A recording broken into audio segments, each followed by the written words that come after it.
The Little Ways of Saint Therese. Through what she did and wrote, she showed how, in the daily business of life, we can make sure that we are advancing along the path of perfection. She called it the little ways of spiritual childhood. Benedict XV said that it holds the secret of sanctity, and Pius XI declared that human society would be reformed and restored if this way of spiritual childhood were followed. There was nothing new in her little way.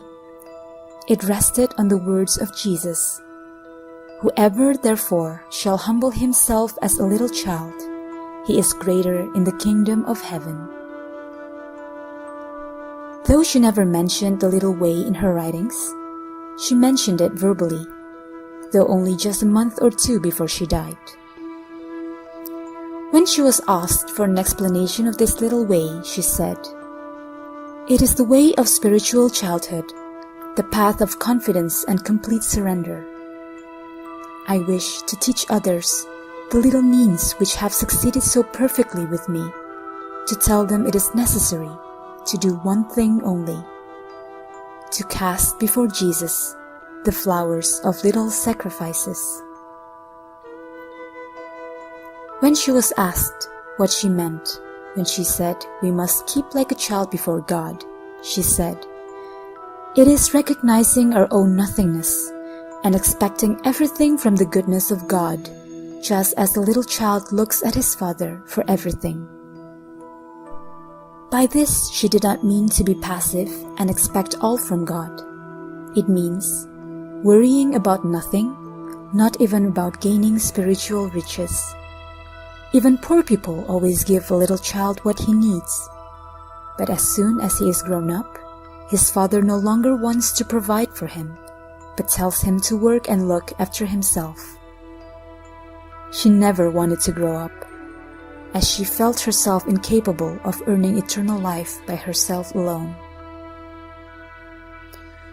Remaining always a child does not mean being childish, but it means never attributing to ourselves the virtues we possess in the belief that we ourselves are capable of anything. We must recognize that God puts this treasure of virtue in the hand of His little child for him to use when he needs it, but it remains God's treasure. She writes, "We must not be discouraged by our faults, for little children often tumble down, but they are too small to hurt themselves badly." She could say, "I am certain that even if I had every imaginable crime on my conscience, I should lose nothing of my confidence. Rather would I hasten, with a heart broken with sorrow, to throw myself into the arms of my Jesus.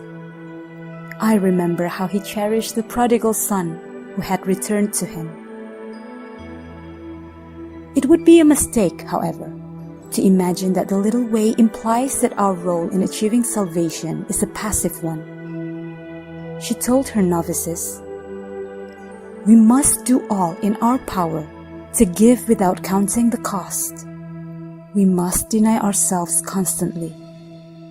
We must prove our love by all the good works of which we are capable, and which, after all, are of little worth." Though she did not live long enough to write a treatise on her little way, she said something nearly 2 months before her death, which perfectly explained her little way. Holiness is not a matter of this or that pious practice. It consists of a disposition of arms of God, being aware of our weaknesses, yet boldly confident in the goodness of our Father. Can we also be like her? Though she wanted to be a simple, ordinary nun, she was firm on one thing. Before entering the order, she wrote to her sister Pauline, "I want to be a saint." All what she thought, said, and did were directed towards the achievement of this aim.